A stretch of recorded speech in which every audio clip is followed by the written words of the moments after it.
Maayong buntag sa atong tanan. Maayong buntag mga taga Duminorog. So karong buntag magkandak tag tree planting activity. Magplant og 1 million fruit bearing trees para sa food sustenance. Karong buntaga we are so much happy and privileged na nag-attend ang atong mga gi-invite nga constituents sa Duminorog. So atong i-mention ang atong mga eagles na gikan pa sa Cagayan de Oro City. Si Kuya Efren Galogo, ang past club president ng New Gateway Eagles Club. Palakpakan nato sila. So, gikan pa na sila sa Cagayan, no? Nag-participate din sila diri. So, na sila ihatag sa atong merienda nga pandesal, gikan pa ni sa Cagayan. So, matikman nyo yung pandesal ng Cagayan de Oro. So, si Kuya Welmar Angos, ang protocol officer food sa New Gateway Eagles Club. Okay? So, magkuya ko sa ila kay Eagles humpod ko, pero lain lang nga club. Puntod Eagles Club, no? Okay? So, naapod diri si Staff Sergeant Marlon Havana, ang taga 88 IB, Detachment Commander pa ni siya. Saan ka, Master? Okay. Assistant kadre ka? Okay. So, siya ang kadre diri sa atong mga kaano.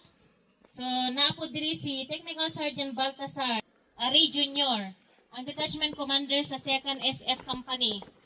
Master, asa ka? Raise your hand. Okay? Naapod diri si Sergeant Jose Lacar sa 2nd SF Company. Siya ang CMO and CO. Nasa likod. Okay, Sergeant, good morning. And naapod diri ang atong mga pulis, no? Gikan sa Talakag Police Station Office na pinamumunuan ni Police Staff Sergeant Nova G. Arado. Sir, good morning. Okay, napod diri ang atong mga IP, no? Na representative si Dato Renante D. Ainon. Dato, good morning. Sa imong mga kauban na IP, nagagalak ako nga nag-participate mo, no? So, ang mga barangay officials sa Barangay Duminorog na pinamumunuan ni Ma'am Arden Jane Verde, ang barangay secretary, tama ma'am? So, wala man si Kap, so at least nagpadala siya gwapa nga secretary, no? Siyempre, hindi na ako kalimutan i-mention ang akong mga tropa. Okay? Unahin muna natin yung taga-Duminorog.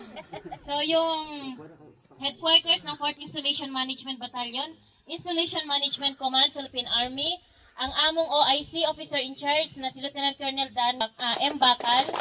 Siyang officer in charge diri, no? Kung naamo kinahanglan siyang pangitaon, no? Okay? So kani ang among headquarters Jude. Pero dili na buo diri kay naman mi sa Cagayan. Silang nagmanage diri sa military reservation.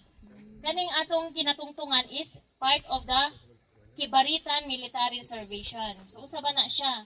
Military reservation ibig sabihin kanang yuta sa gobyerno.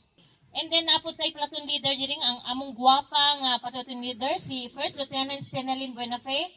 So duha silang officer diri, no? Okay? So kauban ang mga taa and tropa na naa diri nag-participate.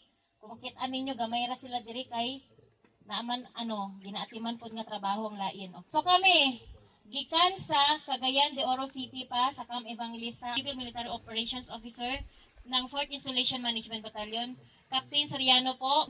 So, welcome sa atong tree planting and growing in the future activity. Ito ating Army Green Camp Program. And then next na ko nga tasking is kabalo naman mo kung paano mag-plant, no?